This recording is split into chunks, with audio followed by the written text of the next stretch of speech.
Assalamualaikum warahmatullahi wabarakatuh. Pada kesempatan ini saya akan berbicara tentang sebuah topik yang bernama transformational leadership. Namun sebelum masuk ke pembahasan utama, saya ingin bercerita terlebih dahulu tentang kisah sebuah perusahaan bernama Kodak.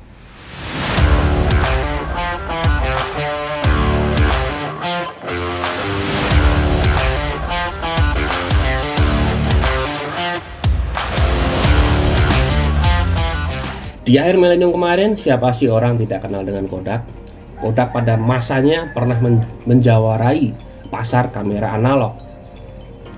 Pada saat teknologi semikonduktor berkembang sekitar tahun 80-an sampai 90-an, sebenarnya Kodak sudah memulai bahkan mempelopori untuk membuat kamera digital. Namun masalahnya adalah pada saat itu tidak ada transformational leadership di sana.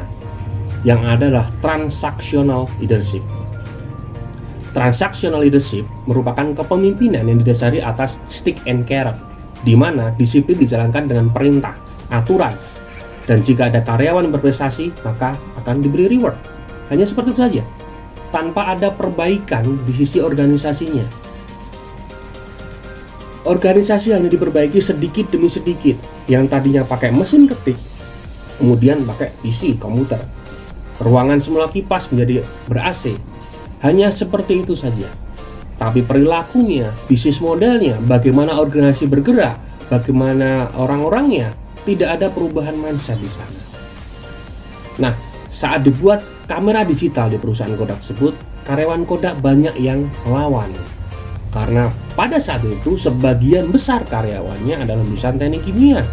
Kenapa bisa begitu? Karena Josh Eastman, penemu dari Kodak itu sendiri adalah seorang lulusan dari teknik kimia, yang kemudian juga merekrut sarjana teknik kimia yang lainnya. Nah, saat proyek kamera digital ini dimulai, Kodak mau nggak mau harus merekrut banyak lulusan teknik elektro. Nah, disinilah masa dimulai. Orang lama dan orang baru berbenturan. Orang lama tidak suka terjadi perubahan, dan mereka akhirnya menggagalkan proyek kamera digital tersebut. Akibatnya, pada tahun 2013, saat hak patennya berakhir, Kodak akhirnya juga berakhir, kalah oleh pesaingnya. Di mana pesaingnya kamera digital yang pada tahun 80-an saat Kodak juga memulai untuk membuat brand tersebut, mereka belum apa-apa. Di tahun yang sama, Kodak sebenarnya sudah mulai membuat kamera digital. Masalahnya mereka tidak percaya. Tidak ada pemimpin di Kodak yang mampu membawa visi kamera digital ke tahun 80-an. Hal serupa juga terjadi di Apple pada tahun 1985, di mana Sculley pada waktu itu sebagai CEO di Apple memecat Steve Jobs karena dianggap komputer Macintosh yang dikembangkan oleh Steve Jobs menimbulkan masalah dan konflik internal di Apple.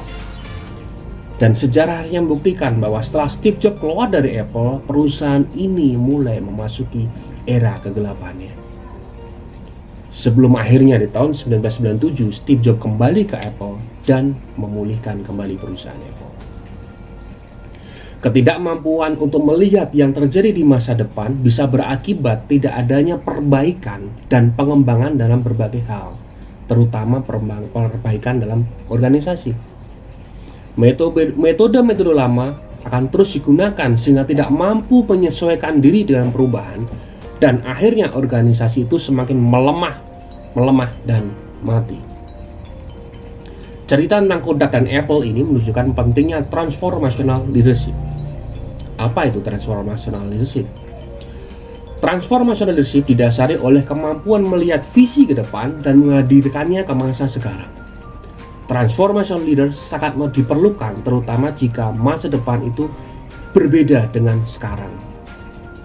Di era disrupsi saat ini, hal itu sangat mungkin terjadi.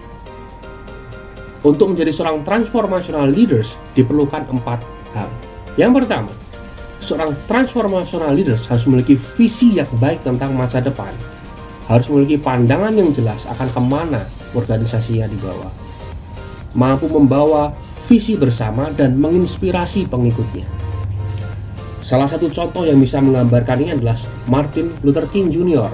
dengan kata-katanya yang terkenal, I have a dream, di mana dia mau menggerakkan orang untuk sama-sama memiliki gambaran besar, tujuan, dan mau berjuang untuk mencapai tujuan tersebut. Yang kedua, seorang transformational leaders harus benar-benar memiliki passion dan berkomitmen terhadap tujuannya. Tak hanya sekedar untuk mendapatkan nama atau popularitas, namun juga harus memiliki integritas untuk bertindak, sehingga orang lain mau mengikuti apa yang dia lakukan. Bahkan ketika dia harus mengalami kegagalan berulang-ulang, dia harus tetap berkomitmen untuk menyelesaikannya.